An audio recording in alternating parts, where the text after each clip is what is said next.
listening to the Fifth Down Fantasy Football Podcast with Johnny Slopes top 3 to 5 pick next year. and Camilla. For the value you could have gotten at Ryan at. I almost had 5,000 yards, but no, you don't want me. What you're saying is Wayne Gallman is the definitely functions of running backs? Yeah, I guess you could say that. I guess you can put me down for saying that.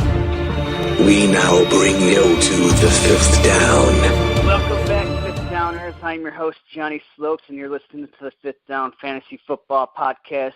You can follow me on Twitter at Johnny Slopes. That's SLOKES. You can follow the show at the Fifth Down FF. This is episode 16, show 72.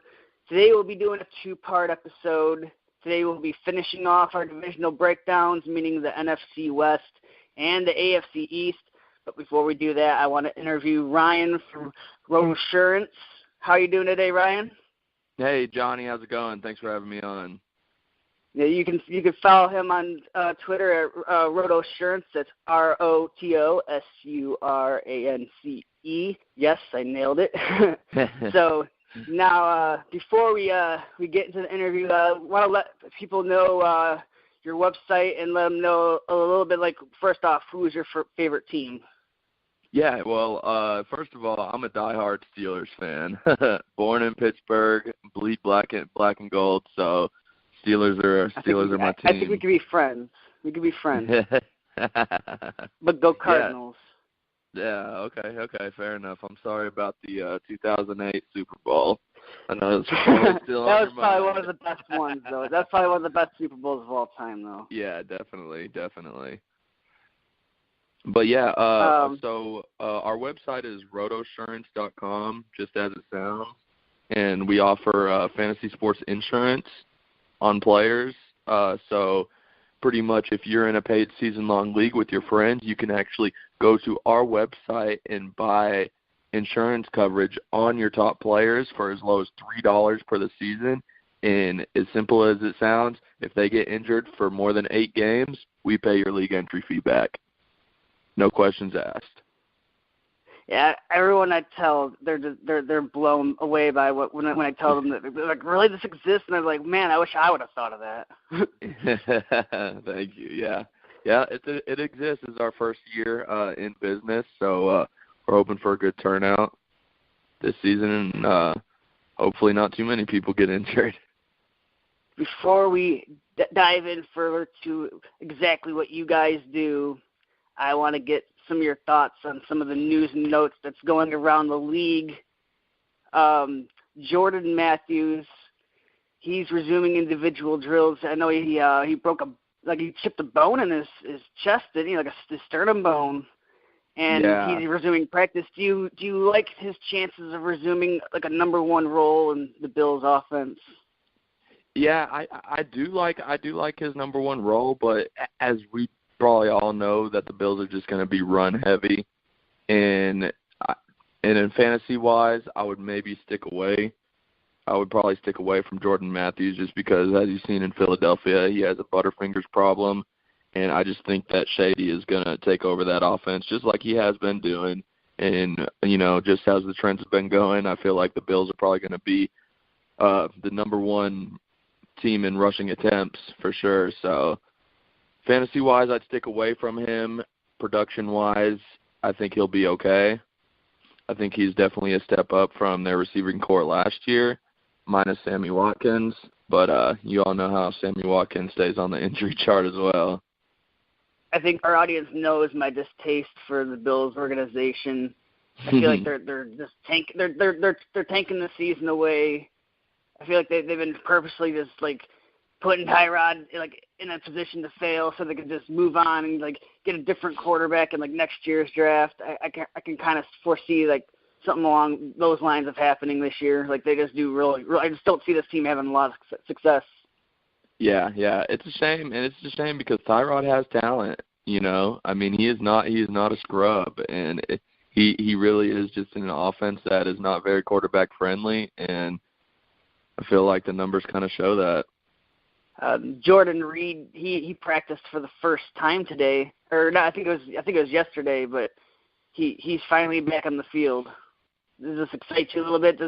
I noticed that his price on your site was a lot more than everyone else's, and it's not a lot more, but more than everyone else's, and it's for a reason. He's always hurt, but he's finally on the field. Are you getting excited about him now? Does that warm you up to him a little bit more? Oh yeah, definitely. I mean, as we all know, he's probably top 3 tight ends in the game, not named Rob Gronkowski and Travis Kelce. But I think that he can have a breakout year as long as he stays off the injury chart. And I think that whole Washington Redskins offense is just a powerful offense, man. They love to throw the ball. I know they got Rob Kelly in the backfield, and nothing to knock on Rob Kelly, but he's not Le'Veon Bell back there. So I think it's just going to be an air raid in Washington this year, and he's going to be a big part of it. One could argue if you get 16 games out of Jordan Reed that he would actually outscore Travis Kelce.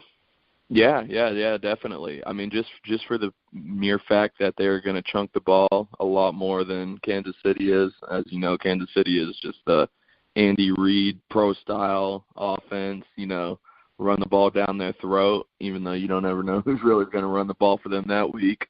But, yeah, I definitely like Jordan Reed.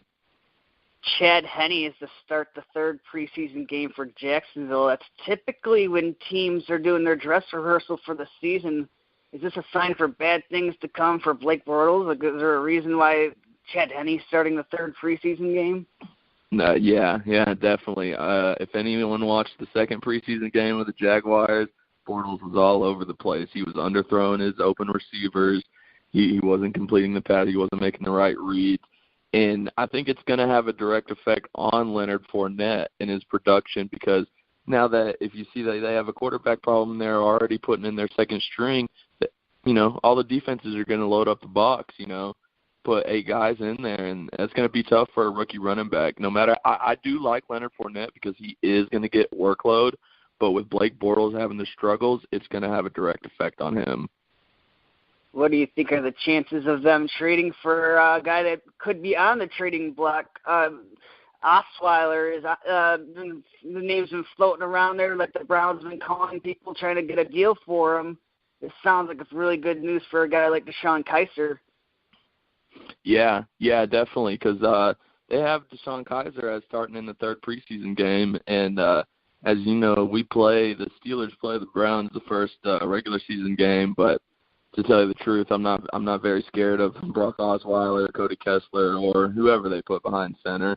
But from the Jaguars' standpoint, I think if they did trade for Brock Osweiler, I feel like you're trading for another Blake Bortles.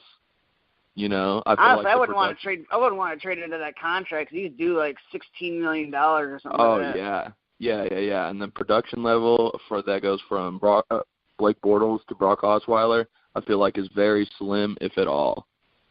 Yeah, I'm afraid the Browns are just going to have to probably eat that one. I wouldn't want to touch it. Yeah. I don't know what the hell they were thinking when they even got him. There is no timeline for Luck's return. Are you concerned at all? Because when they asked Chuck Pagano, he said that he doesn't have a timeline and he isn't worried about it. Yeah, well, I think that was the politically right thing to say, but I would be worried because as we all know, Andrew Luck is the machine that runs that offense.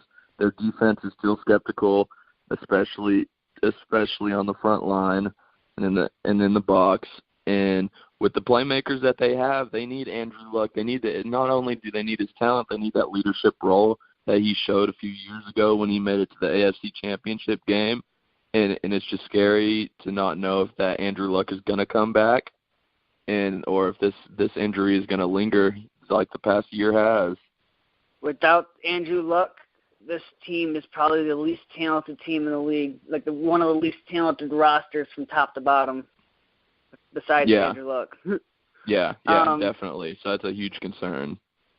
Did you see the low hit that was put on Odell a couple nights ago? Yeah, it was a scary one. Yeah, it was a scary one. And the funny thing is, right after that hit happened, we had a bunch of people come buy insurance on Odell. Yeah. So it was definitely a scary moment. Yeah, it was definitely a scary moment, but then hearing him in the press conference after and then seeing the x-rays come back negative is definitely a positive for the Giants moving forward, even though I did hear that he could be ruled out for the Cowboys season opener, which is a concern. But if he misses, less than 2 games, I feel like he'll still be okay, and I feel like he'll still definitely be a valuable asset to their team, who I actually expect to win the NFC East. And then I also think he'll continue his fantasy production value. Yeah, I like that call on the Giants with the NFC East. Yeah, definitely. Le'Veon Bell, he's announced that he's going to report to the team next Friday. Finally, some good news on Le'Veon Bell. Yeah. And that makes I know I've talked to you before. I am a Le'Veon Bell owner. He's one of my keepers, actually. I'm keeping him in the second round. Okay. And this is good news. I like to hear good news. So. Yeah, definitely. I mean, as we all know, this could be Big Ben's last year, and as the Steelers' trends have been going, we've been running the ball a lot more. We have all 5 returning starters on our offensive line, which I think is gonna boost very well for Le'Veon, and I think we're gonna continue running the ball in the mediocre division that we are in. I think that he is gonna have a breakout year, especially with him not being suspended or missing any games this year, hopefully. So I definitely think it's trending in the right direction for him, and he kind of has that chip on his shoulder now that he wants the ball this year. He wants to prove that he's worth the money that he's asking for. So I think that chip on his shoulder is definitely going to boost well for him. I mean, to be fair, like he's asking for like $15 million. Do you feel like he's worth that much? I think he's worth that much on a franchise tag, maybe over a 3-year span. But it's just the running back position. It's a scary position. Running back it. Yeah, it really cripples the team to pay the running back that much money too. Yeah, definitely. What happens? Like you said, it's a fragile position. What happens if they go down? You might as well just take your money and just put it into a furnace. Yeah. I mean, definitely. And as you've seen how the Steelers have worked the past 2 years with Le'Veon and his troubles of not being on the field due to injury or suspension, that D'Angelo Williams, I mean, he's 50 years old, and he was still very productive behind the Steelers' offensive line. I'm not saying that he is Le'Veon Bell, and I don't think any running back is Le'Veon Bell, but for the Steelers' standpoint, I think that we would be able to do well without Le'Veon, just as we did well with D'Angelo in the backfield, but it's scary moving forward if we don't have Big Ben, and then that can definitely factor into needing a top-tier running back like Le'Veon for the future. Do you think maybe that also plays into effect a little bit? Maybe he doesn't want to get stuck on a team without Big Ben? Maybe he doesn't want to ride the ship down, Yeah. I mean that definitely could be a factor into it, and I mean, we have Josh Dobbs who's going to develop behind him, and hopefully whenever Big Ben is out of here, he jumps in and doesn't miss a beat. But that is big shoes to fill, literally and mentally. But I definitely think that is a factor in it. And I think that Le'Veon, I think that the team needs to get him to buy into the system, and I think the trend that you're going to see from the Steelers is a lot more run-heavy this season than we have been in the past, to try to make that transition a little smoother than what it perceives to be without Ben in the future. Sounds excellent. All right, now we're gonna jump into some more questions about your guys' product. So yeah, definitely. Just once again, just tell the listeners, what exactly do you guys do? Your Rotosurance, it's basically is it just season-long insurance, or is it could it be insurance that rolls over from year to year? Like, burning questions that listeners want to know. Yeah, it'll be season-long insurance, and it won't roll over. So you'll pretty much just pay a one-time premium fee per season, and then that one-time premium will cover you through the whole regular season of all 17 weeks. And basically, You pick the players on your team. We insure the top 100 players in fantasy sports. So you can go to our website, buy an insurance plan. We have basic coverage, which you can receive 60% of your entry league fee back, and then obviously those premiums are going to be a little cheaper. And then we have our full coverage plans where you can get 100% of your league entry fee backs, and those premiums will be a little more expensive. And basically, if they are injured for 9 or more games of the season, we write you a check. You go to our website and you will file a claim, and you have to do that within 30 days of the end of the regular season, and then we'll write you a check for your league entry fee back, and if you're covered by your insurance policy. You said it's just a one-time premium. I was actually looking up some of the premiums on the players, and in my instance, we have you didn't have $150 on there. You had to like call in for a critique or whatever for that. But so I used $100. Yeah. I used $100 instead. For say in my instance, Le'Veon Bell, for a $100 league fee, his premium insurance would be $16. I mean, why wouldn't you jump on top of that? You know? Yeah, There were some that were $15. There were some that were higher than others. Like Gronk was $18. Adrian Peterson was $18.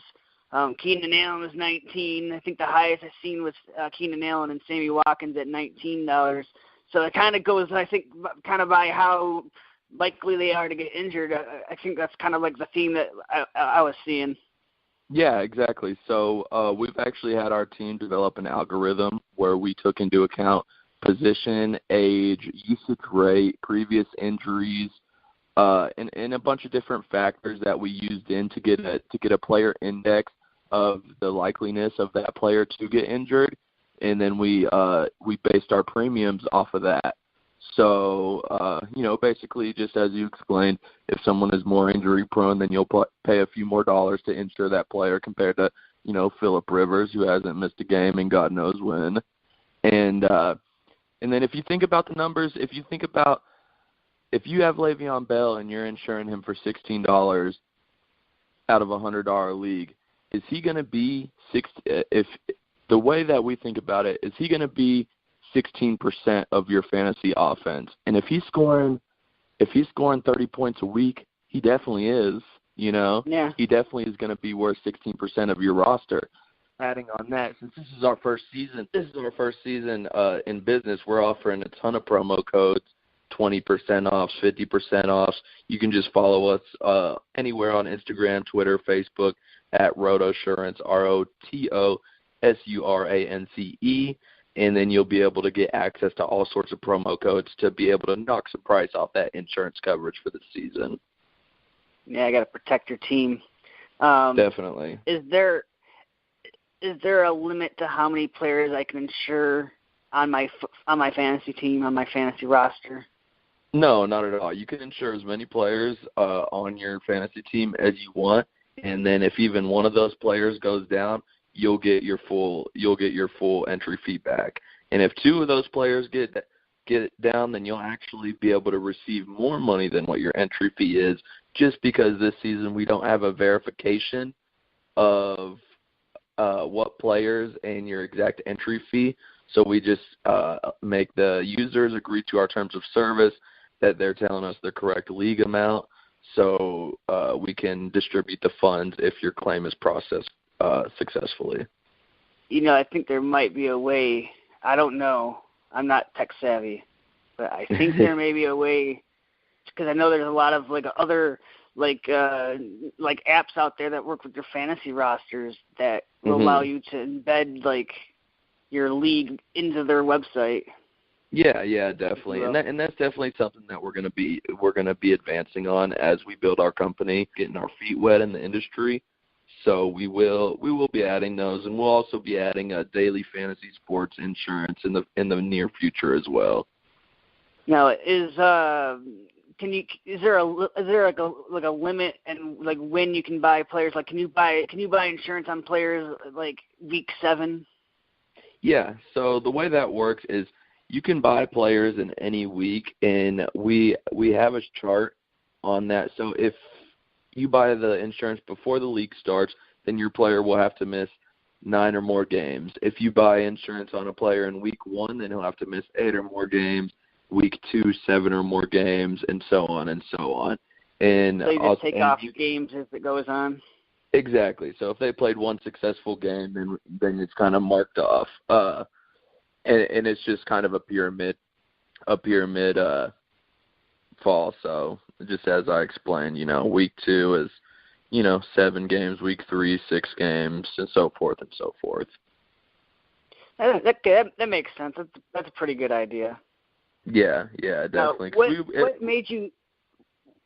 made you think of this? Like, what gave you the inspiration to come up with injury insurance for fantasy sports? Well, to tell you the truth, I was at the lake and I had my phone in my pocket and I jumped right into the lake. Didn't even think twice about having my phone in my pocket. So obviously my phone was screwed and it was broken. And I had already debited $700 out of my account just because I knew I was going to have to buy a new phone.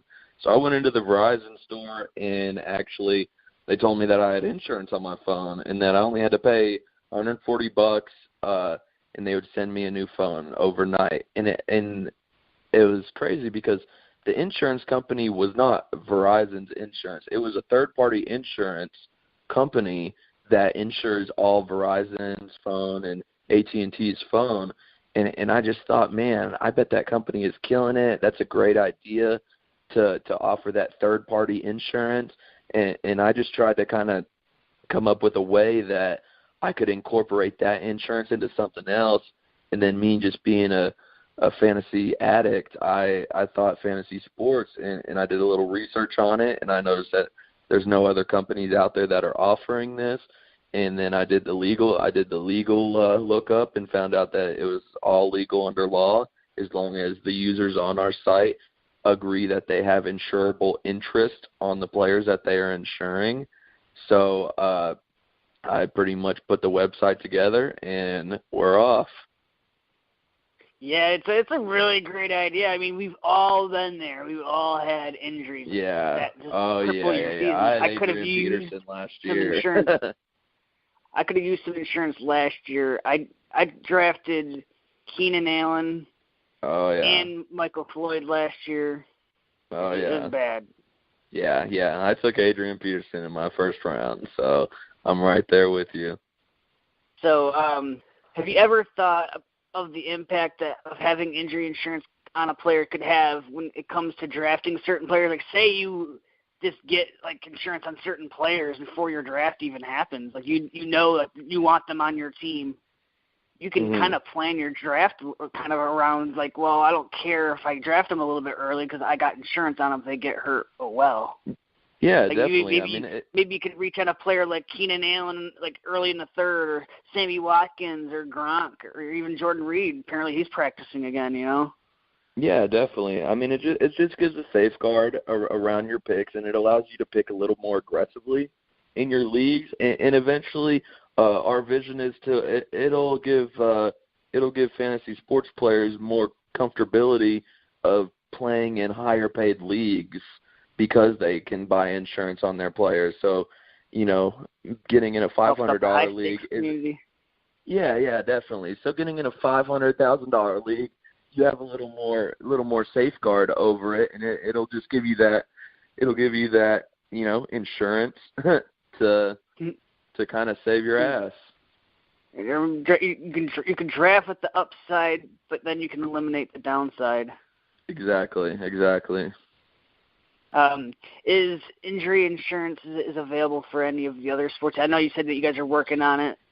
Yeah. We will be rolling out insurance on all the leagues. We're actually in the process of doing the algorithms for the NBA players for this season, and then we're gonna put together a good package of how many games they have to miss. It's a little more tricky in the NBA because, as we all know, that we have LeBron James and them sitting out games of rest, and we got to figure out, how we assess that and if we include that in our insurance policies, etc. So we will be rolling out fantasy sports insurance for all 4 major sports. And we are launching with the NFL this year, but look forward to the other sports coming out very soon. All right. Yeah, I know it's a little bit tricky when they play a lot more games in a season too. Yeah, definitely. Do you play fantasy football yourself? Obviously, you said you're an addict, so I'm going to take yeah, definitely. 2 leagues. I'm only in 2 leagues. They're both $500 entry fee leagues. I don't like to be in too many leagues because I just don't like my players crossing over. You know, I don't like having to have someone on my team that I'm rooting for, and then in my other league I'm playing against that same player. So that's just kind of like a personal preference. But yeah, I do definitely play. I have a draft this Sunday, and then I have a draft on September 3rd. So definitely excited to get going on that. I've done my mock drafts, and I've been doing my research. Well, if you're going to be doing only 2 leagues, I guess it's a good idea to might as well go big or go home. You said $500 entry fees. Yeah, definitely. So, and then that's another thing that I would like to mention on the Rotosurance. If you are doing something like I am, and you're in 2 $500 leagues, and you have the same player, say I somehow end up, with Antonio Brown on both of my teams, then you could go to our website and just insure him for a $1,000 league, and then he covers both your leagues. So, just another kind of tidbit of what some people like to do. Is there anything else you want to tell us about your product? Yeah, one more thing just to kind of get the people's ears going. Just because you say you get insurance on someone, and just because that player does get insured, he gets injured, and then you get your insurance, you get your league entry fee back, that technically doesn't mean that you're out of the runnings for your league championship. If you're a good enough player, you could get your league entry fee paid back by us, and you could still end up winning your league. So that's just another kind of cool aspect we think of it, and we think that a bunch of players like it. Yeah. So I was thinking, like, I can get insurance on Le'Veon Bell, and if he gets hurt, I could probably still win. Yeah, definitely. I've done stuff like that before. Yeah, definitely, and that's what we like. We just want to have a safeguard for our players, because obviously whenever your top player gets injured, the odds aren't in your favor. But we've seen crazier things happen in the sports world. You just got to go pray to the fantasy gods a little bit harder. You did something wrong. Yes, sir. You correct yourself and move on. Absolutely. Well, Ryan, it was a joy to have you on for this little interview. We will be continuing to spread the word about your product. We really enjoy it. I will tell you, I am going to get myself some insurance on Le'Veon Bell because it's the right thing to do. Yeah, definitely. Well, I appreciate you having me on, man. I wish you guys all the best, all the listeners, to have a great season, and you as well. All right, Fifth Downers. Now I will bring it over to K-Mill, and we will enjoy the second half of the show. We'll jump into our divisional breakdowns. Hey, what's up, guys? Good to be here. School is kicking my ass. I just played a flag football game, got my fucking first Charlie horse of the season, so I guess it's kind of a rite of passage. But I am here. Let's do this. You're a traitor. You went to the free agency of the flag football world, and you went somewhere else. I know, man. I'm not happy about this. Dude, I'm disappointed, man. I'm about to quit the team. They fucking suck, dude. They're horrible. And they won't give me the ball. And I'm like, I need them to have Johnny Sploke tell them how dynamic we were last year. And I'm like, just please let them know. But hey, man, you need me to take over that defense. Yeah, I need to just not even take over just the defense. I need to also take over like all of the running back duties. Just everything. Like, just everything. I kept lining up. I said, give me the ball and safe, and I'm gonna make a move. Like there were so many gaps in coverage. Like I could have just. They wouldn't throw me the ball. I got hit one time in like our scrimmage before the actual game, and that was it. So whatever, it's okay. I'm here where I want to be in my happy place. We're talking about fantasy. I love it. So what you're saying is playing on your fantasy football team is a lot like being a running back in the Seattle backfield. Yeah, essentially. I mean, that's essentially what we're coming down to right now is our last two divisions of our divisional breakdown. We're like, what, about 2 more weeks away from the season, so we got a lot of work to get into before we enter into the season. So we're going to jump into the NFC West today, and the one that won the division last year was Seattle. And, you know, Russell Wilson, a lot of people will say that he had a down season last year. He finished as quarterback 12 in 2016. He is currently right now being drafted at quarterback 5, but his ADP is at the back of the 6th round. Think about his ADP is perfect for a top 5 quarterback, back of the 6th round. Like, that is great. Since 2012, Russell Wilson has increased his passing attempts and his passing yards every single year. That's a pretty impressive feat to accomplish. In 2012, he had 26 touchdowns on only 393 attempts. 2013, he had 26 touchdowns on only 407 attempts. 2015, he had 34 touchdowns on 483 attempps. Even in a down year in 2014, he had 20 touchdowns on 452 attempts. 2016, 21 attempts. On the most attempts he's ever had was 546. He only can manage to get 21 touchdowns. Are we to say that Russell Wilson suddenly no longer like this efficient quarterback, even though he consistently has shown that he's a guy that's going to get you at least 25 touchdowns? I always have the rule too. I look at it, and you look at it and you just see like, is there a trend? And I always keep the dead horse on this one. But until he's got 2 down years in a row, I'm not going to press any red buttons or anything like that. You know, he's still good to go. He's going right in my sweet spot too.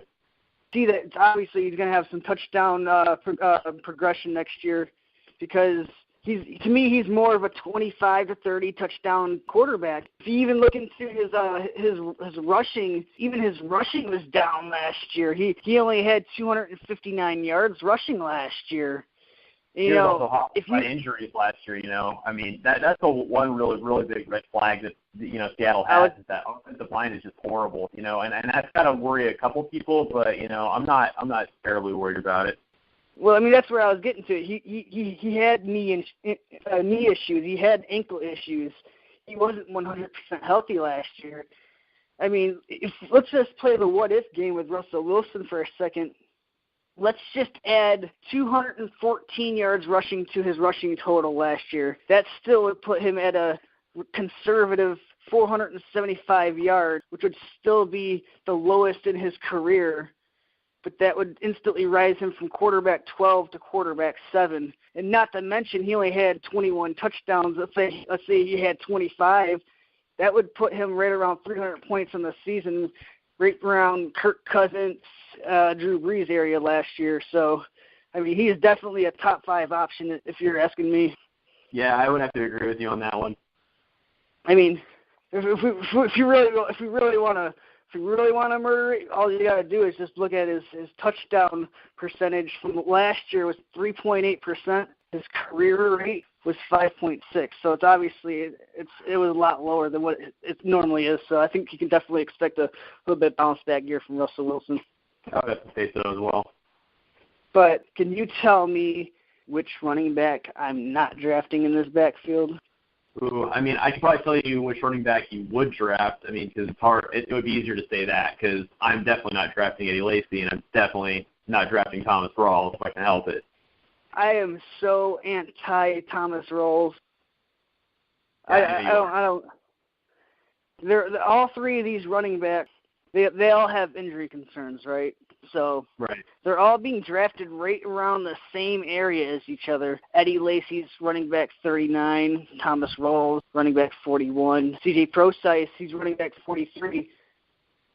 Eddie Lacy is right there at the turn, the back of the 8th, and Thomas Rawls is at the other side of the turn, the beginning of the 9th. So like, well, I'm at the back of the 8th. I'll just take I'll just take Lacy, then I'll just take Thomas Rawls. So that it doesn't make sense to me either. Why would you waste 2 picks on those guys? I'm just saying, I would much rather just have C.J. Procise. C.J. Procise used to play wide receiver. And I remember on a text message I asked you, what you thought of C.J. Prosise, and you said you're prototypical receiving back. And you're not wrong. That's probably how he's going to be used this year. But I think he's that. But I also think he's so much more than that. And I know we got like this small sample size last year when he had 17 carries, and he also had 7 receptions. But that was against New England.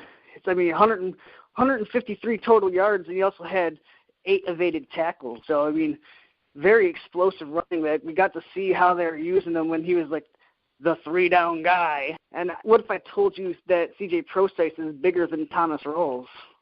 I actually wouldn't believe that, but that's I mean, wow, that's crazy. But I tend to agree with you, because I actually was looking at it after you said that, and it made a lot of sense to me because every single one of them has injury concerns. You might as well go with the guy that maybe has the most upside, and for some reason, Pete Carroll just, loves this guy. Well, I mean, this is a guy that he's still learning how to play the position, obviously. But you can go further than Ty Montgomery. It can be done, this isn't the first time we've seen this. Yeah, exactly. And if you're going to sit here and tell me that Thomas Rawls can handle carries up the middle, but C.J. Prosise can't when C.J. Prosise is bigger than Thomas Rawls, give me a break. Yeah. Yeah, exactly. Yeah. And C.J. Prosise is going at the back of the 9th round. I would rather take C.J. Prosise where Thomas Rawls is being taken at the beginning of the 9th. That's right where Duke Johnson's going. They're the same kind of player almost. To me, C.J. Prosise, he could be like the Tevin Coleman of that offense. Yeah, I always have it draft upside, strategy. So if I'm looking for the upside, if I'm just looking at that, if I'm looking at just what you said, Thomas Rawls and Duke Johnson Jr., I'm probably just going to take Duke Johnson Jr. and take a dart throw and be like, well, we haven't seen this guy's full potential yet. Maybe he's got, something we haven't seen yet, which a lot of people are thinking. But, yeah, why would you take a guy that, you've seen him for 2 seasons, you've seen what he's about. He really only had, 2 years ago, he seized the role, when Marshawn Lynch went down, and he was productive for a couple weeks. But, you got to let that go, man. I'd rather have, if I'm picking that 8th turn, I'd rather have Eddie Lacy and C.J. Prosise rather than Eddie Lacy and Thomas Rawls. I just think that they're both more talented than Thomas Rawls. Yeah, agreed. If we go to the wide receiving team here, Doug Baldwin's obviously the main attraction outside of just the main receiving core, not counting Jimmy Graham. Doug Baldwin, he's going at the back of his ADP is starting to rise a little bit. He's still going at the back of the 2nd round, 8th pick in the 2nd round, wide receiver 10. Doug Baldwin, 21 touchdowns in the past 2 years. I know 14 of those came in 2015. Nearly 2,200 yards receiving the past 2 years, 75% catch rate last year as well. This guy seems like he's really efficient and consistent, but he's really not that consistent, to be honest. He has a lot of boom games that he's got like a 50-yard floor. But then he has these games where he just has these explosion weeks where he'll score 2 or 3 touchdowns, or he'll have 150 yards receiving. It's well, where the fuck this come from? Yeah, no, and I agree with you. But on a season standpoint, he's been consistent for the last 3 years. But if you look at it from the game standpoint, I totally agree with you. He'll have those boom games, and then the other times you're like, where the fuck is Doug Baldwin? Since this is kind of weird. Is this just a weird coincidence that since Russell Wilson became the quarterback of the Seattle Seahawks, that Doug Baldwin's targets have just increased every single year, from 50 to 72 to 98 to 103. Last year he had 125, 94 receptions. He had 7 touchdowns, but 3 of those came against New England. So outside of that, he didn't really have a lot of touchdowns last year outside of that one game. But he's definitely getting more and more value every year because Seattle's throwing the ball more, Is there any other receivers on this team that excite you outside of Doug Baldwin? Not really. There's a hype train on Lockett, but, that just really hasn't materialized yet. So I think the hype train's been on Paul Richardson. Yeah, I did hear about that too. I hear about like, you know, these guys every year as sleepers, especially Paul Richardson this year. But, you know, and then there's always like, what's that? Did you see that picture that I sent you of Chris Carson standing next to Eddie Lacy? Yeah. I didn't realize how fucking big that dude was, man. He looks stout next to Lacy. Yeah. I guess it's really not that hard to look that good against someone like that, but moving right along, the tight end position obviously is going to be dominated by Jimmy Graham. Jimmy Graham being drafted at the back of the 5th round as tight end number 5. Do you like him there as tight end number 5? I mean, yeah, I definitely would take him there. Yeah, I think if I missed out on Travis Kelce, I would definitely want to maybe invest in some Jimmy Graham because he's pretty high on my radar this year as far as tight ends go. Yeah, Jimmy Graham last year had 95 targets and he had 3 100-yard games. I would say that he started out pretty good. He solidified himself a nice solid floor early, like 40 to 60 yards most weeks, and he always has the potential for 100 every week or a touchdown, obviously any week. Probably wasn't in a lot of people's playoff lineups though. He only had 4 receptions in weeks 14 through 16. So that was one downside of owning Jimmy Graham last year. Yeah, but he definitely got you there, that's for sure. Yeah, he was definitely one of the better tight ends to own. I'm really glad to see that he recovered very nicely off of his terrible injury, and looking forward to him having an even better season this year, actually. Yeah, I hope so too. You know, another year removed from surgery, another year better, hopefully. Yeah. Is there anything else you want to add? Nope. I think we're good. All right. The Arizona Cardinals, my team. I love them. That's actually a funny story. That's my dad's new team because my dad was a Chargers fan, and then he said when they moved to LA, he was like, "Fuck this team. I'm fucking done. I am not supporting this team ever again." He's like, "I'm a San Diego Chargers fan," and being the loyalist that he was, he doesn't give a fuck about the Chargers anymore. And now he's an Arizona Cardinals fan. I just thought that was crazy. I think he made a good decision. Yeah, I think he did too. I love this team. I love David Johnson, as I've stated on multiple occasions. I would blow him. Yeah, definitely had the drop there. That you probably blow him. I told you should name your fantasy team David's Johnson. I actually think I am going to do that. I'll pay a fee or whatever to change my name, and then I'm also going to have the logo. There's this. So one day I was looking up funny fantasy logos one day, and I found one, and it was like a bunch of like NFL logos recreated as dicks. And there's one with the Cardinals head, and it's shaped like a dick. It's like the stupidest thing ever. Didn't they make one with like Trump logos like for every like NFL team too? Oh yeah, they did. Yeah, I remember that. I think the big reason that the Arizona Cardinals would have a rebound season would have to be that Carson Palmer gets a little bit better. You know, if you look at his stats on paper, he didn't look like he had a terrible season last year. I mean, his completion percentage was down a little bit. He's currently quarterback 19, being drafted at the beginning of the 13th round. As much as I want to believe and I'm willing to take him as my quarterback too, but as much as I want to believe in a bounce back season, I don't know. I'm not sure if it's like likely or not. But not a lot changed over there.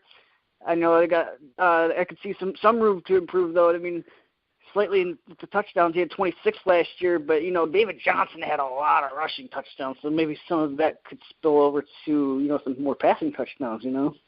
I think with Carson Palmer, there was a lot of things, man. It seemed like Arizona, everything went wrong for last year. It was a team that everybody had pegged for the Super Bowl. And then you look at it, John Brown had his sickle cell thing, his G6PD deficiency, whatever you want to call it. And then you had Michael Floyd, and we all know the story on that one. And then you also have Larry Fitzgerald, who was the only consistent receiver. Before we get to the receivers, I want to know how your feelings are on Carson Palmer. Like, would you trust him as your quarterback 1, or you feel more like would you feel better as your quarterback 2?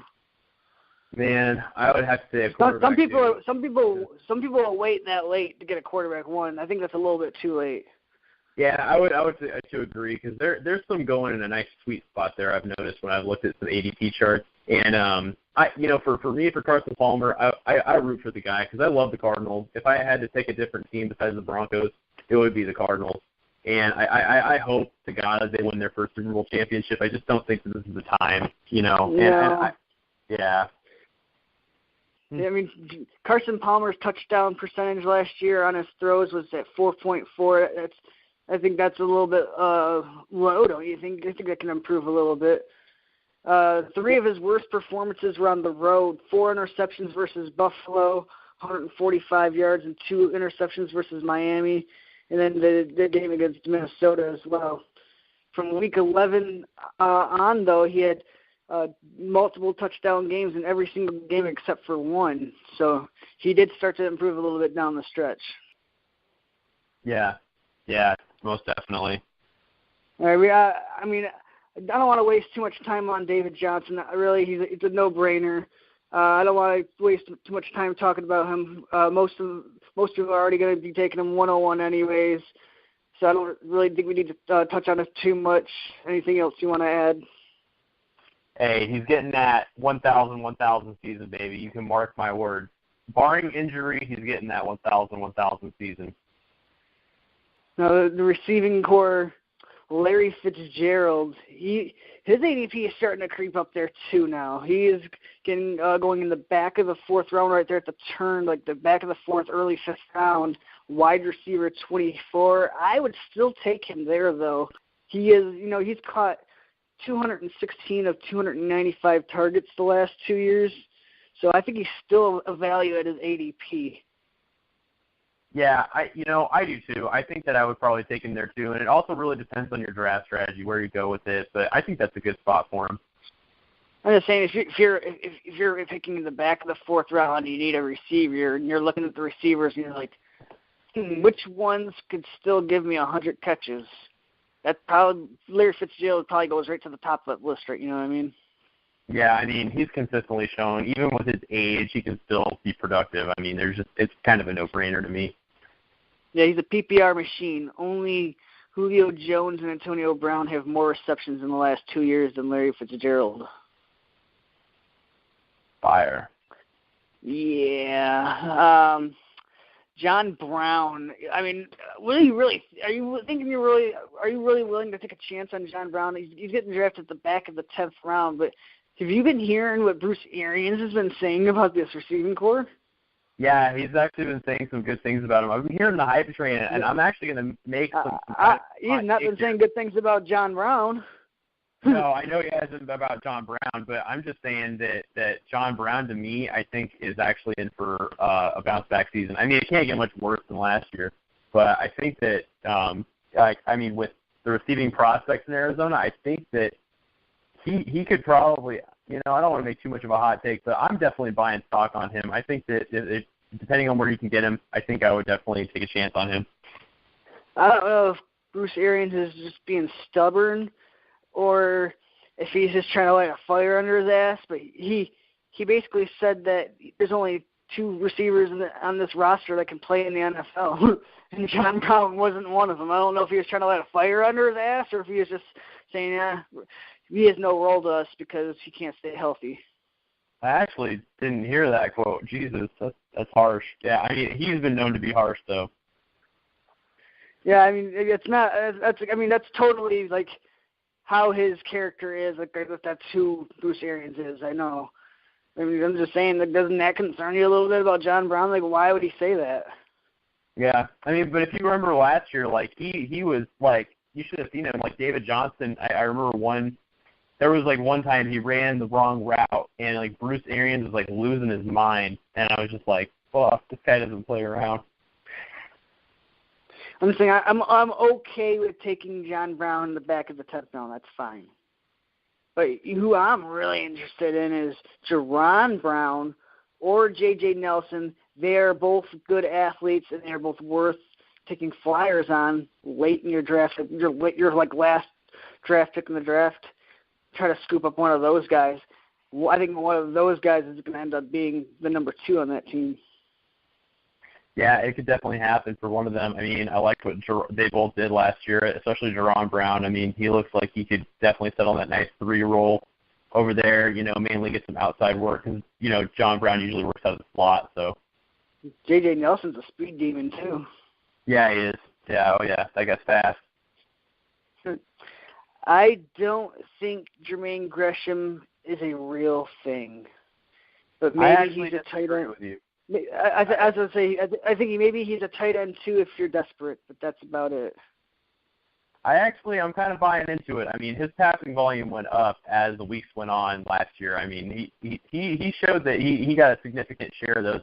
And I don't know if it was maybe Carson Palmer, not relying on his receivers so much because they were pretty much trash last year. But, I mean, he started relying more and more on him as the season went on. I will say just be wary of the recency bias because that's the last thing you saw last season before the season ended for him. And that's all you have to go on is his last, few games. That's not really going to carry over to next season necessarily, you know what I mean? Yeah, no, definitely. I don't think I wouldn't put him in a tight end 1 category no matter what. But, I mean, hey, let's see if it happens. All right, I think we can go through the Rams pretty fast here. I refuse to call them the Los Angeles Rams. I refuse to say it. I'm going to always refer to them as the Rams. They're just the Rams. They're the ass Rams. Jared Goff. He's #bad, right? Or as Trump would say, sad. He's being drafted after Deshaun Watson and Jay Cutler. Isn't that gross? That's disgusting. But, he has a different offensive coordinator. Last year he had a 54.6% completion percentage, and his touchdown to interception ratio is nothing worth looking at. The Rams, they drafted 0 offensive linemen to help him out. Fuck you, girly. Fuck you. That'll help. That'll help your centerpiece of your entire offense and your budding quarterback, quote unquote. So, I mean, obviously Jared Goff is not a fantasy option. No. Honestly, even in a super flex, you still try to avoid ending up with him, right? Yeah, I mean, shit. Even in a super flex where you have 4 quarterbacks, you still want to not want to have him. Yeah, no, that's my thing. Let's go over to Todd Gurley. He's being drafted as running back 10, middle of the 2nd round. Are you feeling him there? With there is a lack of bell cow running backs in this league. He's sitting there in the middle of the 2nd round. Are you falling into it? This is a guy that I go back and forth on, and I'm wondering if because everybody's been asking me is the Sammy Watkins trade does that factor in at all?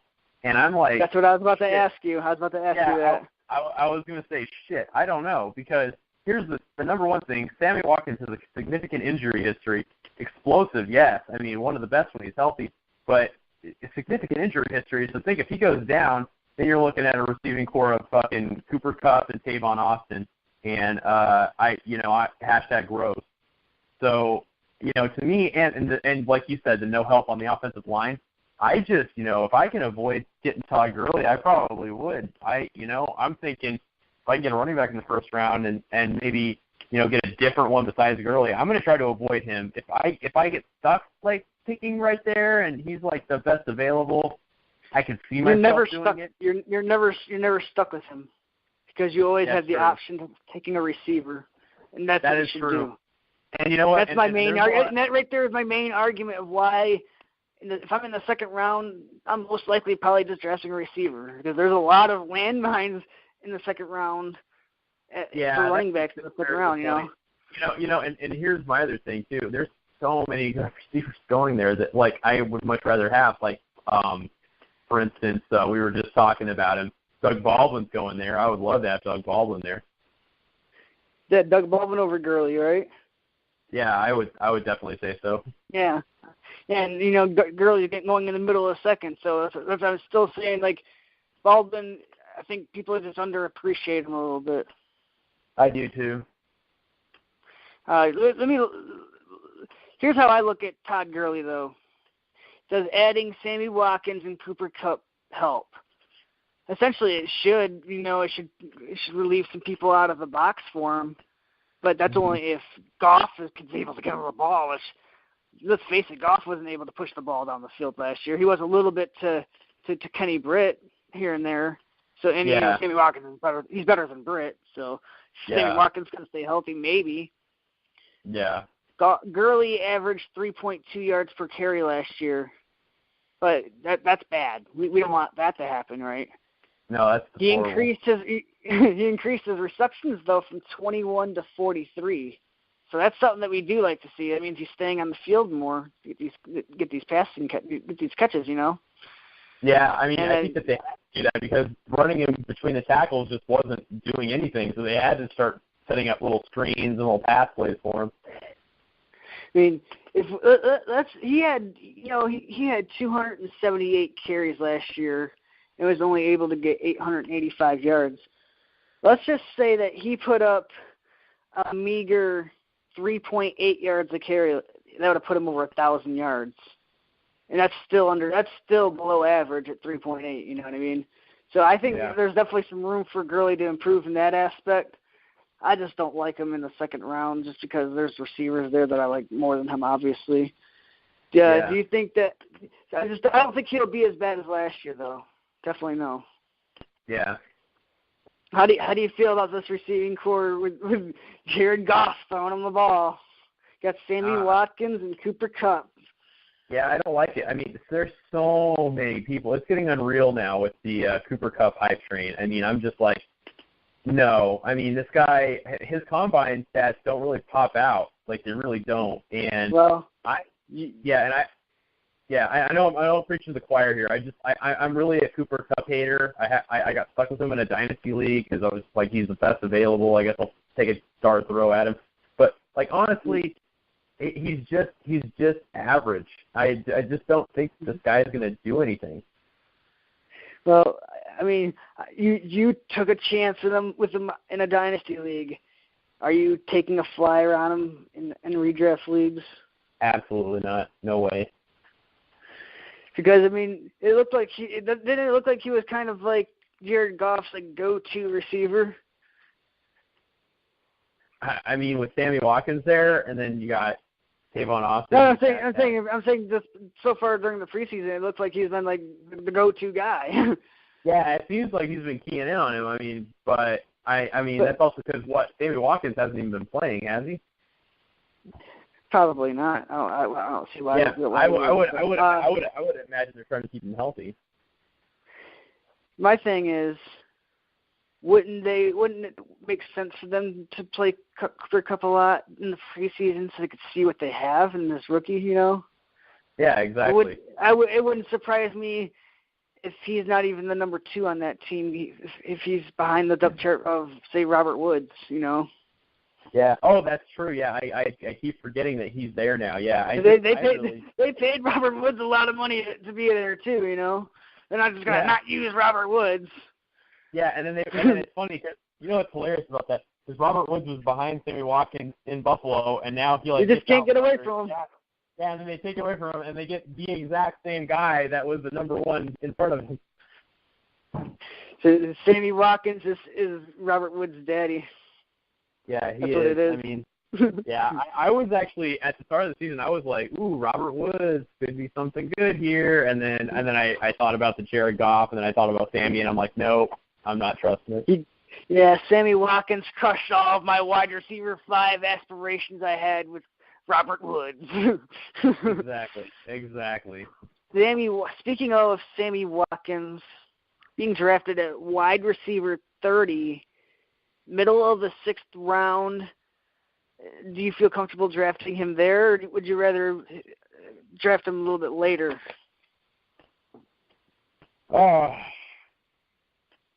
Honestly, with my comfort zone, I'm really hoping that I don't have to go to that. I would say a little later.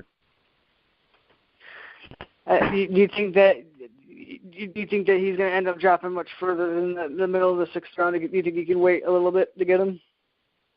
I mean, that's where I would feel comfortable. Because think about it. I mean, with the health history and everybody thinking about that, I mean, honestly, you could get a big fat goose egg for the season for that pick, you know. So I don't know. I think that like the 7th round is about where I would want to take him because you're essentially going off of an extremely boomer bust player. You got to know if he's healthy, he's one of the most explosive in the league, and if he doesn't play, then if he gets injured, then it's essentially a goose egg for your team. So you got to kind of make that determination.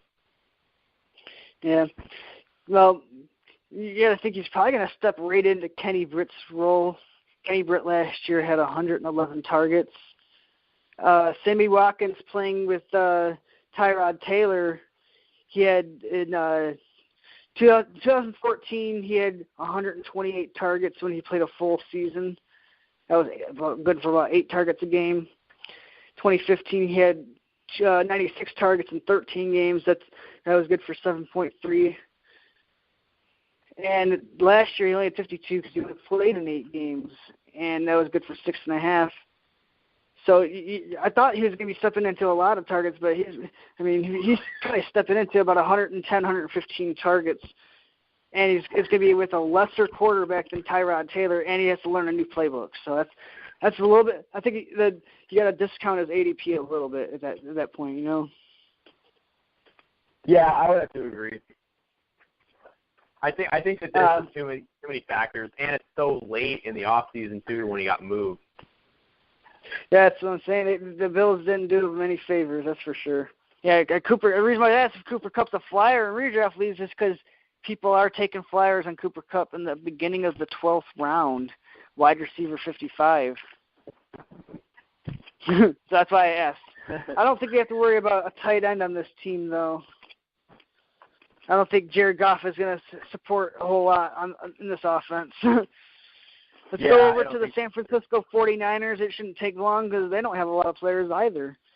But I will say, though, is Brian Hoyer's free, and he should be okay under. He should be okay under Kyle Shanahan. He'll be a frequent streaming option should your quarterback ever get hurt, and he could just be a viable option. Say like I don't know, you trade your quarterback away for some reason, you know, I don't know. But he could be a nice streaming option. Yeah, I mean, you know, last year in Chicago, I he was productive until he got hurt. So I definitely like him as an option. You know what I like about Hoyer? He just doesn't give a fuck, man. He'll sling it. He'll sling the ball. He doesn't care if he throws interceptions. Could we actually give him a name, the last true gunslinger, or does that only belong to one person? Yeah, he has to take over that nickname now that Ryan Fitzpatrick's a backup and he'll never see the light of day again. He's finally a backup. Like he should have been a backup all along, you know. Yeah. Kind of like Brian Hoyer. He should have been a backup like all along.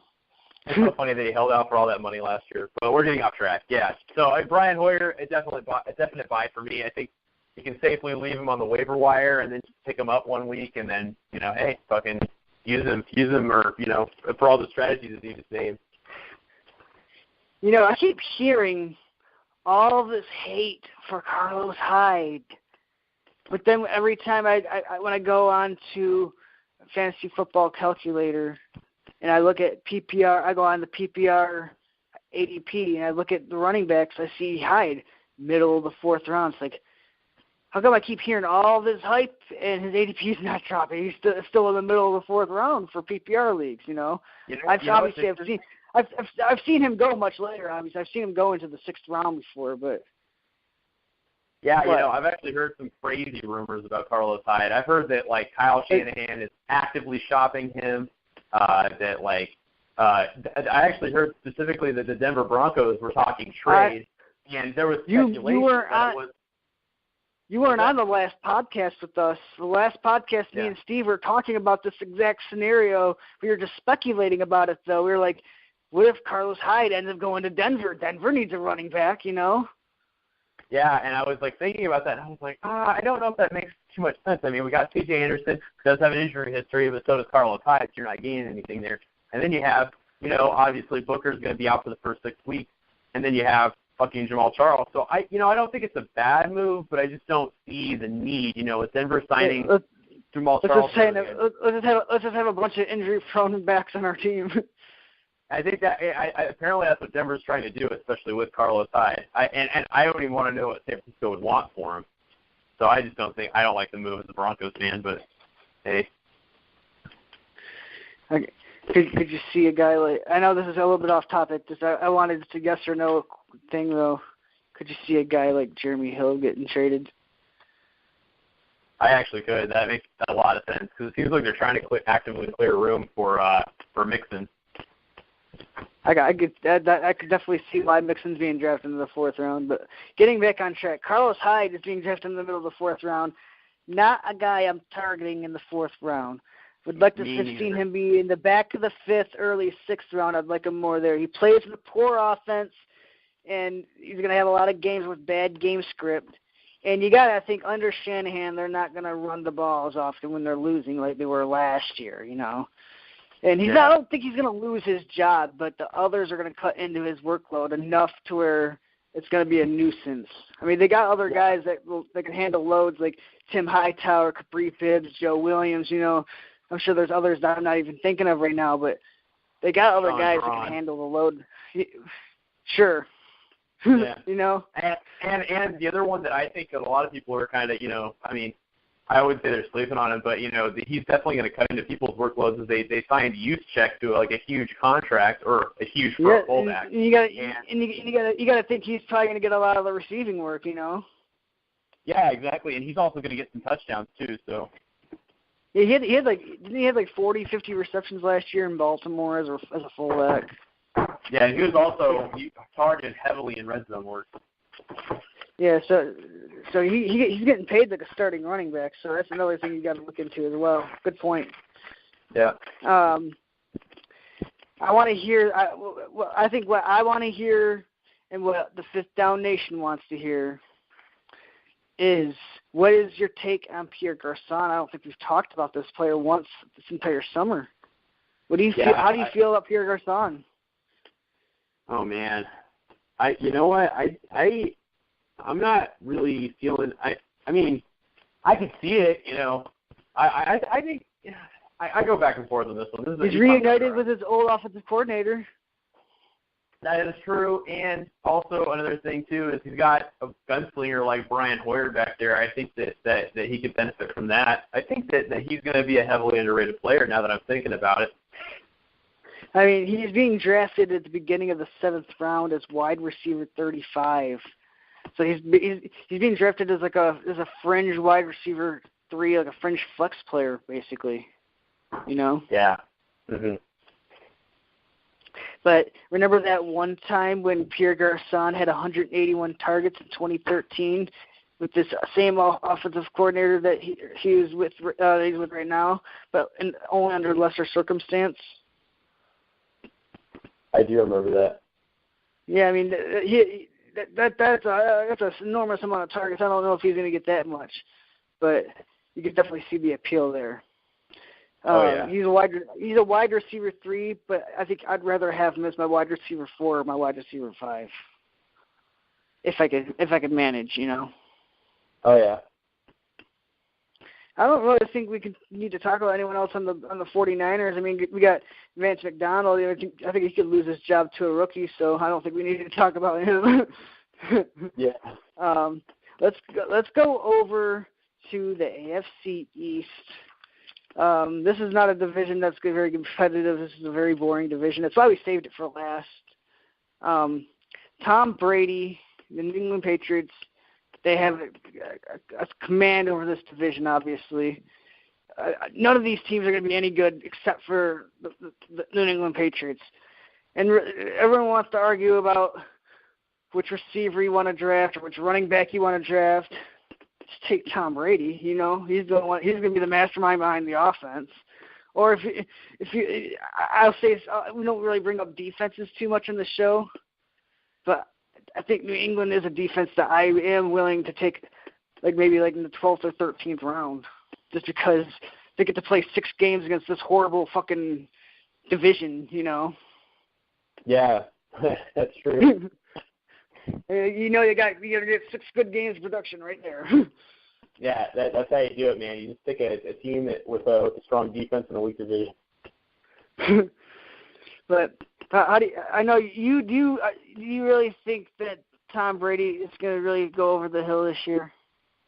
I don't know when it's going to happen. It's going to happen one of these years. I know it always seems to happen the year that everybody's just hyping up about somebody because everybody's still all, wanting to suck his dick over the Super Bowl win. And I'm like, okay, get over it, people.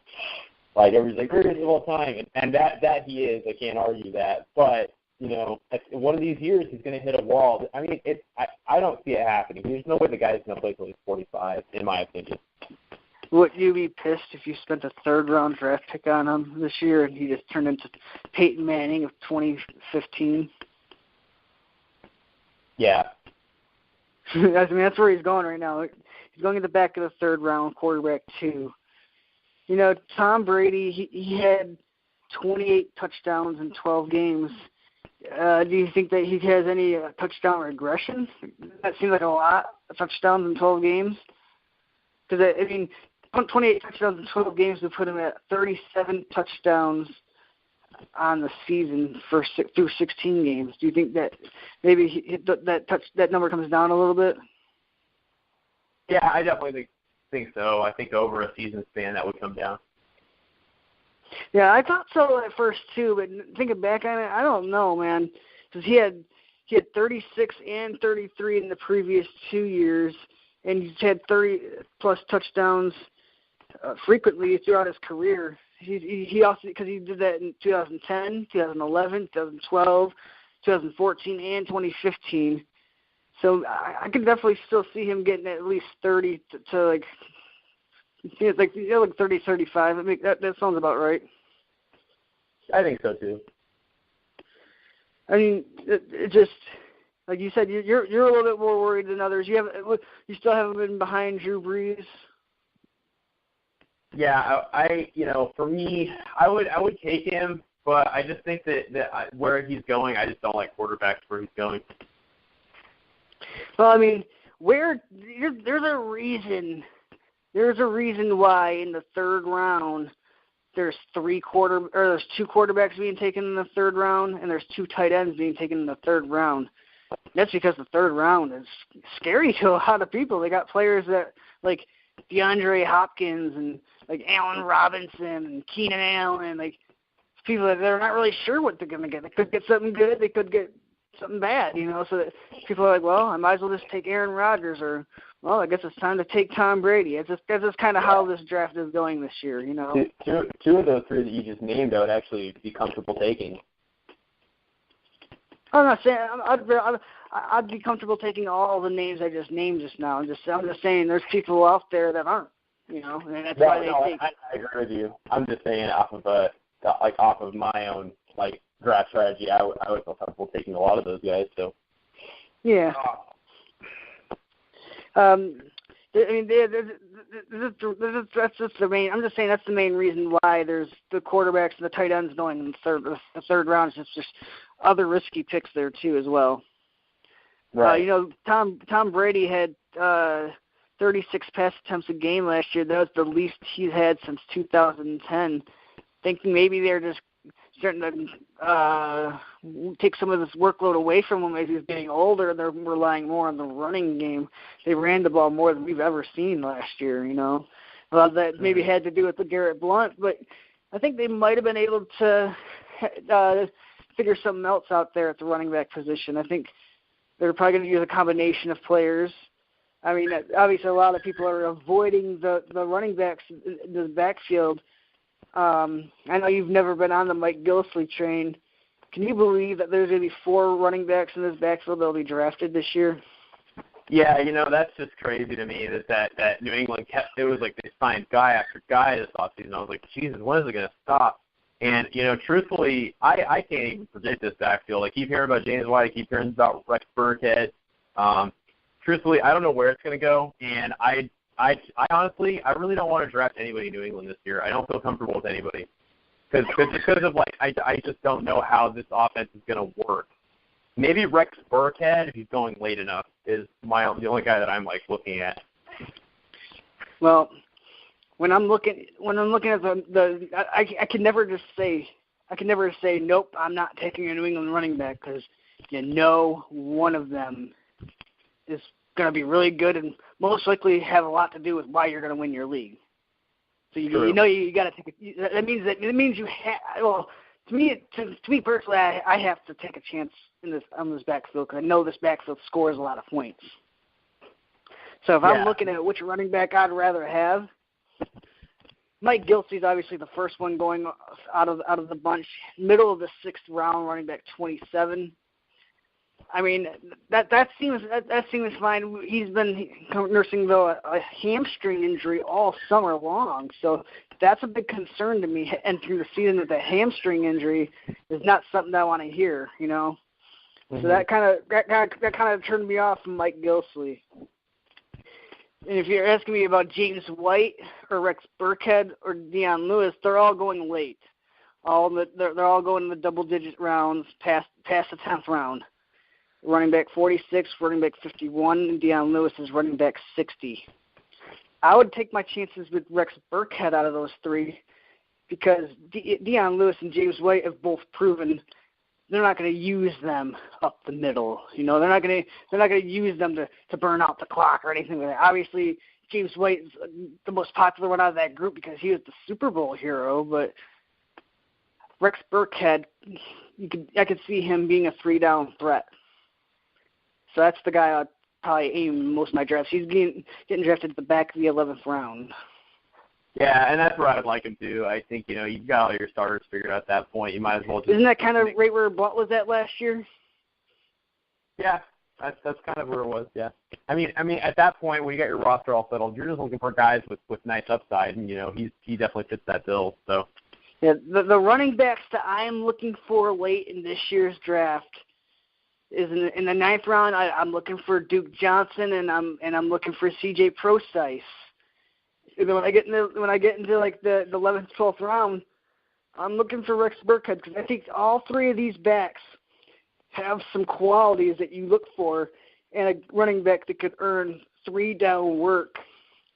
So these are the backs that I'm drafting, because backs like this, if they do get into that role, help you win your leagues, and drafting with that upside that late in the draft, it just makes sense to me, Oh, heck yeah. The receivers on this one, I know you're not a big Brandon Cooks fan. He's still going at the turn, the back of the 2nd round. You really can't complain about that ADP, though, because of what's kind of around that area. It's kind of like a dead space. Yeah. But I know you're not taking Brandon Cooks there, though, right? Do you like Edelman over him? No, I don't like either of them. You're just not sure. You're just totally unsure about this offense. I don't know how it's going to break down. I think it's just way overcrowded. I definitely think the running back situation is overcrowded. And the wide receiver situation, I definitely think if I had to pick one of the two that was going to have a least productive season, I would say Edelman's going to have a down year for sure. And I would say that if I had to take one from New England, I'd take Cook. But I don't know how it's going to work. I don't really know how it's going to boil down, honestly. I think that the only sure bet in this offense for me is Gronk. Brandon Cooks is being drafted as wide receiver 12. Do you see him exceeding that? Do you see him finishing better than wide receiver 12? Yeah. And then you could probably draft him right around his ADP then and be just fine. Yeah. Think about who you'd be pairing him up with David Johnson. Yeah, exactly. You might even be lucky enough to get Brandon Cooks and Doug Baldwin right there at the turn. Yeah. I mean, because you wouldn't really want neither Doug Baldwin or Brandon Cooks as your number one. I think I think it's safe to say that no, you shouldn't feel comfortable with that, right? I wouldn't. Yeah. So I mean, it would make more sense to pair a guy like Brandon Cooks up with Doug Baldwin at the turn. Yeah. I mean, I guess in a way their ADPs kind of almost work out. So I've seen them both go around into the third round before in a few of the mocks I've been doing. Yeah. All right. I know you're not taking Gronk. Because he's going in the back of the second round. You're not taking him. Would you take him even if you had to pay $19 worth of injury insurance from Rotosurance? That way, even if he does get hurt, it's okay. Would you take him in the back of the second round, knowing that you have insurance on him? Yeah, I think I'd be much more confident taking him with Roto Insurance for sure. I mean, just think about some of the combinations that you could create with taking him in the second round. Because you could probably put him with Le'Veon. You could put him with like Julio Jones. You could put him with like Antonio Brown or something like that too. You know. Yeah. But I mean, obviously, there's an obvious risk for people. Not everyone's going to have insurance on their players, unfortunately. You should, though, go on to Rotosurance.com and get that. Though it doesn't. It makes. I mean, if you can insure a player like Gronk for $19, wouldn't you do it? I would. Yeah. Yeah. I mean, there's a lot. Obviously, there's a lot of risk there. It's hard to pull the trigger. I was playing around with the strategy a little bit early on in the summer. I don't think it'd be something I would actually pull the trigger on, though. I don't know if I'd be that brave.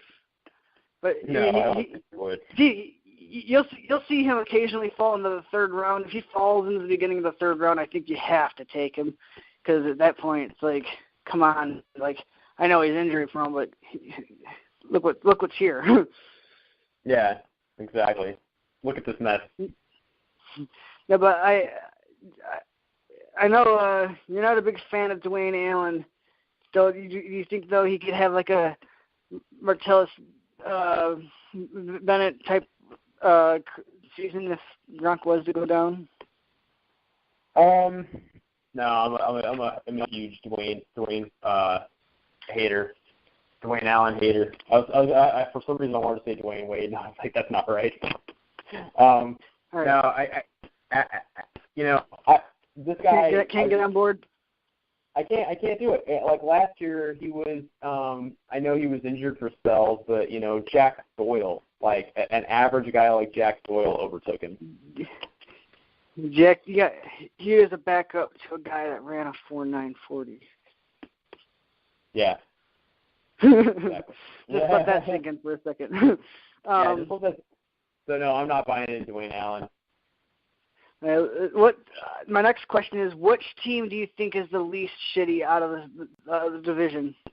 Besides New England, which of the remaining teams do you think is the least shitty in the best situation?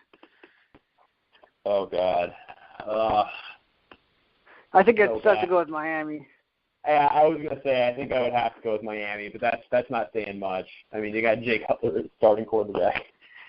Jay Smoking Cutler. Smoking Jay. Have you seen the memes? Oh yeah, they're great, man. I was sharing a bunch of them on Facebook. They're fucking lit. It was lit. No, how do you feel about the outcome of the Miami Dolphins? They were a playoff team last year, and now because of poor management, they're without Ryan Tannehill because they said, "Oh no, a slight tear doesn't need surgery." When everyone, it doesn't take a lot of people to know with like any type of medical knowledge. If you get a slight tear, it's gonna be unstable afterwards. Exactly. Like it doesn't make sense why they decided no, let's not get surgery. Let's don't get surgery. Let's wait until like August to get surgery. Yeah, exactly. Or maybe it's July, but whatever. Yeah, I mean, either way it went. It just seemed like a poor management decision, and out of all the outcomes, I mean, do you really think they made the right decision with Jay Cutler? Because I mean, it's Jay Cutler. It looked like. Did you see the pictures of him at the press conference? It looked like he had his hands in his pockets. It just looked like he didn't give a fuck. He just wants to get he's like, I'm getting paid. I don't give a shit. Yeah, he's like, I know what his method is. He's like, I'm just gonna sling it. I'm just gonna sling it. All right, but my real question is, though, with Jay Cutler at the helm, who does this help in this offense, and who does this hurt? Well, I actually have to. I know that I am not Devontae Parker's biggest fan, but I'm going to be his biggest advocate here. I think it suits his game the best to have a quarterback like Jay Cutler with a strong arm. A guy like with Devontae Parker's speed, I think it helps him. I think it kind of hurts a guy like Jarvis Landry, who kind of has a very what's the word? A very big, like he has various skill sets. So I think that his quarterback play suits Devontae Parker a little more. Now, if Devontae Parker could stay healthy for an entire season and be consistent, that's another story. I'm not really worried too much about his health. I know he's been having some issues lately, but I mean, it happens sometimes, Yeah. Does the fact that Jay Cutler was saying that Devontae Parker is bigger and faster than Alshon Jeffrey, does that play a part in why you're bullish on Devontae Parker all of a sudden? Oh yeah, I don't really buy into too much of the hype. I'm just thinking about what kind of quarterback Jay Cutler is, and I think that, I'm just saying Jay Cutler actually said that. Yeah, I mean that he's bigger and faster than Alshon Jeffrey. I didn't actually hear that quote, but I've just been kind of looking at man, what if this is the year that Jay Cutler, a gunslinger at quarterback, and a guy like Devontae Parker, they just mesh because Devontae Parker could finally put it all together. Here's what I said. I'm going to paraphrase what I said last year when we found out Adam Gase was going to Miami. I was like, Devontae Parker's going to have a breakout season. Remember when I said that? I said he could have 1,200 yards under Adam Gase, because Adam Gase features the X receiver, the Alshon Jeffrey position. That's the Devontae Parker position. Jay Cutler is now reunited with Adam Gase.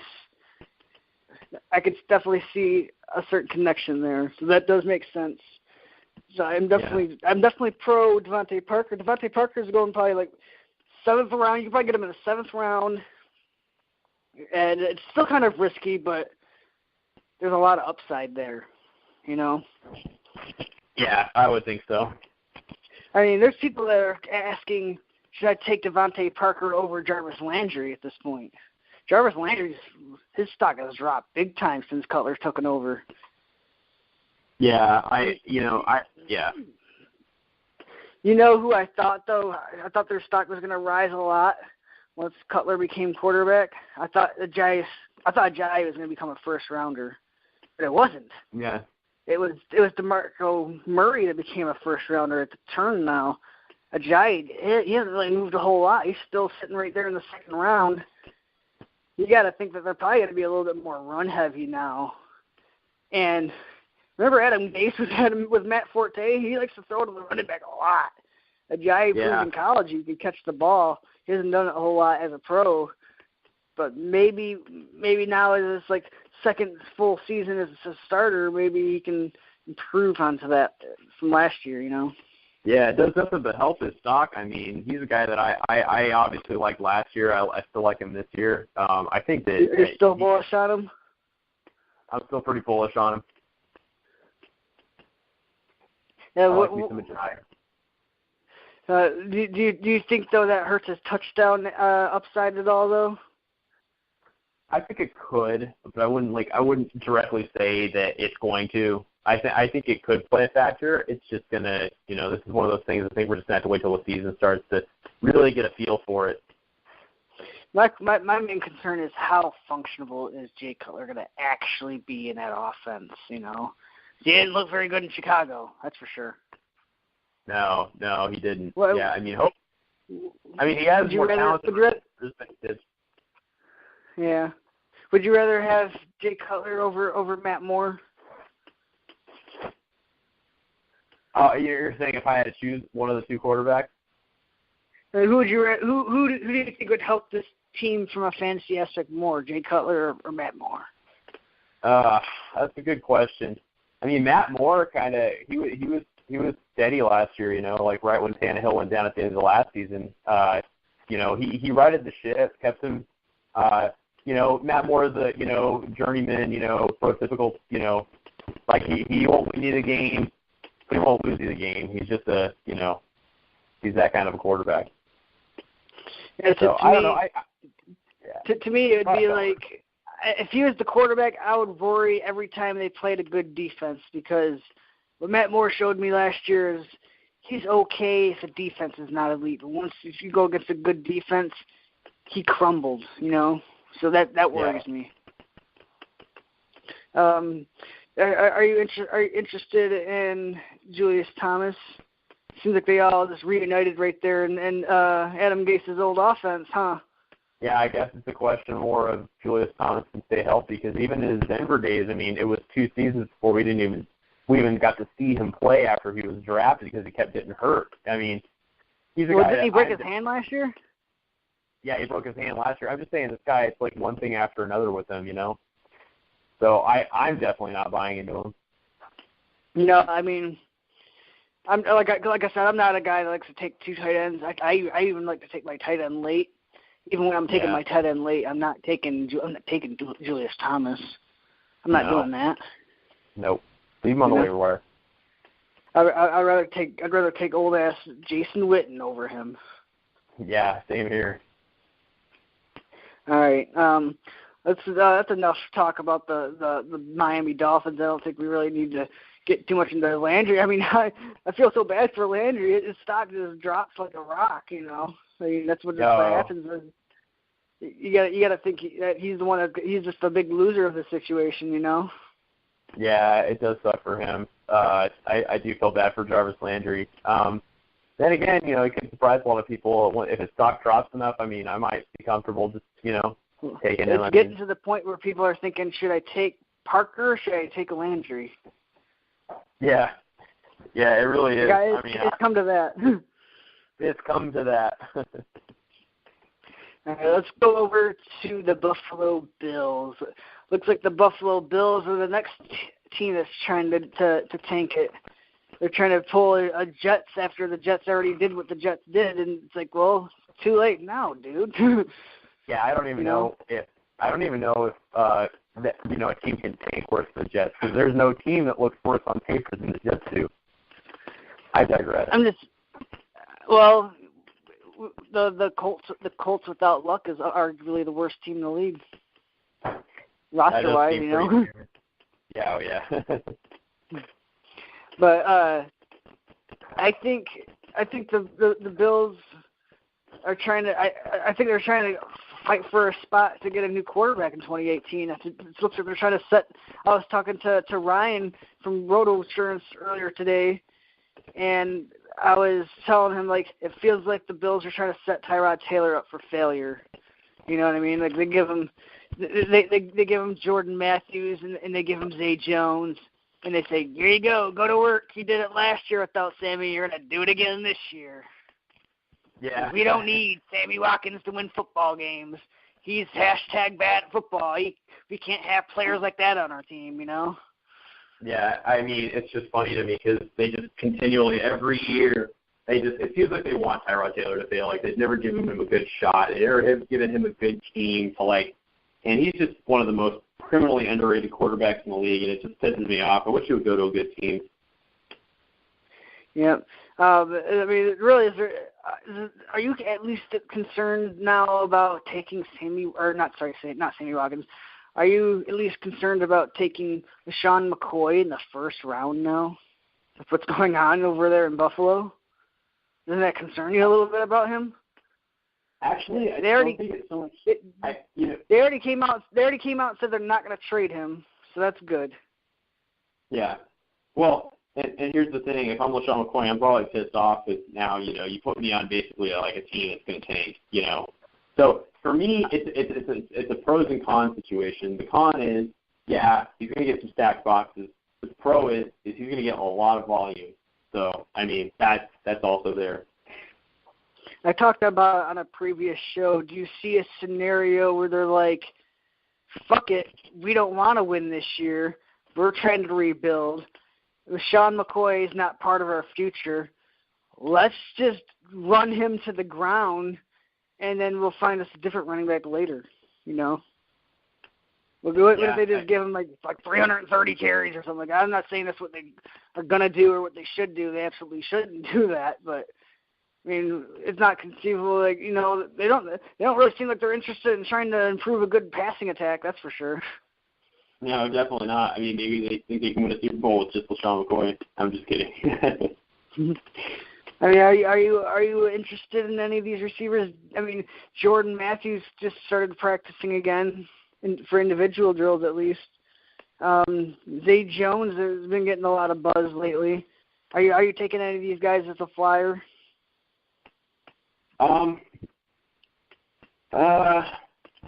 Yeah, I think if anybody, I think I'd maybe take Jordan Matthews as like my wide receiver 3, maybe depending on how I drafted and, you know, where I'm at on receiver. I think that he could be a guy that is probably going to get a lot of volume just by default because he's probably the most talented there, which isn't saying much.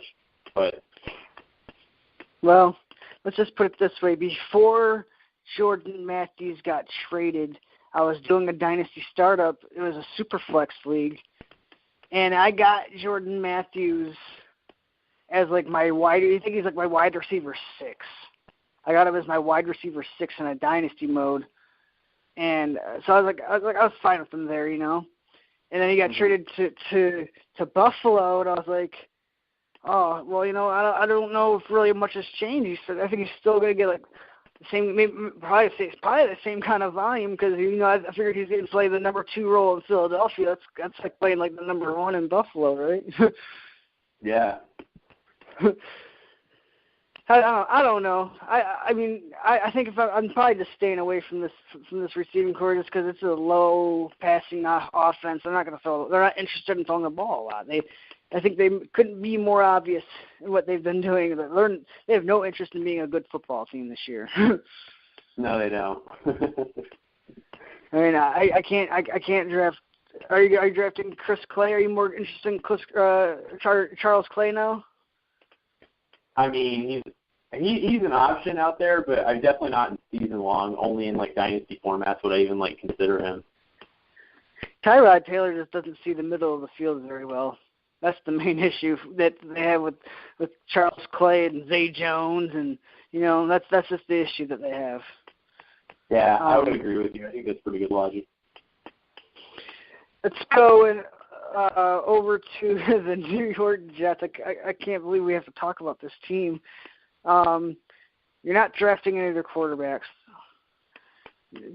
No, they really only have 2 players on this team, I think, that are really, maybe 3 players worth rostering on this team. Two of them are at running back, but none of them are at receiver. Yeah. You know, because I think, call me crazy, but Bilal Powell can lead this team in receptions this year. Is that far-fetched to think? That's Bilal Powell. I actually don't. I mean, yeah, from a practical standpoint, but I do think he's going to see a lot of volume for sure.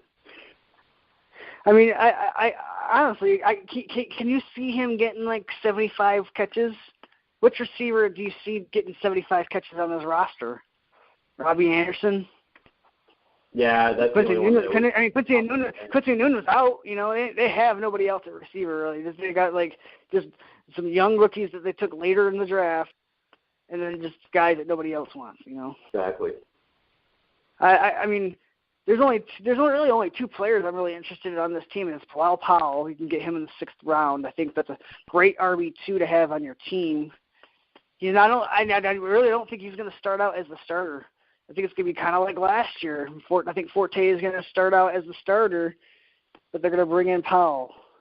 And when they bring in Powell, that's going to be money in the bank. It's the RB2 status, maybe even RB1, depending on his workload, you know. Oh, yeah. And I think the other guy that I'm interested in if you're in a deeper bench league, or if you're in like if you have to start like 2 tight ends or something, is Austin Seferian-Jenkins. He could potentially lead the team in touchdowns, I think, receiving touchdowns at least. Yeah, I can see it happening. It's hard to believe. I don't think it'll take a lot. I mean, like 6 or 7 touchdowns. You know. Exactly. Someone's got to score on that team. It's gonna be either Powell. It's either gonna be Powell or it's gonna be Austin Seferian-Jenkins. I don't think we have to worry about that team anymore, though. I mean, that's really all they have, right? Yeah, pretty much. All right. Do you have any shout-outs you want to do? You haven't done shout-outs in a long time. Ooh, shout-outs. Who do I have to give a shout-out to? Shout-out to my shitty fantasy, or not my shitty fantasy, my shitty flag football team. You guys rock. I thought you were saying shout-out to your shitty fantasy football team. I was like, yeah, that's accurate, dude. Yeah. Oh, come on, man. You know I'm better than that. All right. That'll do it for today's show, Fifth Downers. We also want to do shortly. I want to do our love-hate debates that we did last year. I want to do one of those before the season starts, and an ADP riser and faller, and then we're going into full season mode. Fifth Downers, get ready for the anal. All right. If you like this show, please leave us a rate review on iTunes. That'd be greatly appreciated. But that's all I have for you today, Fifth Downers. Anything else, K-Mill? No, that's it. Peace out. All right.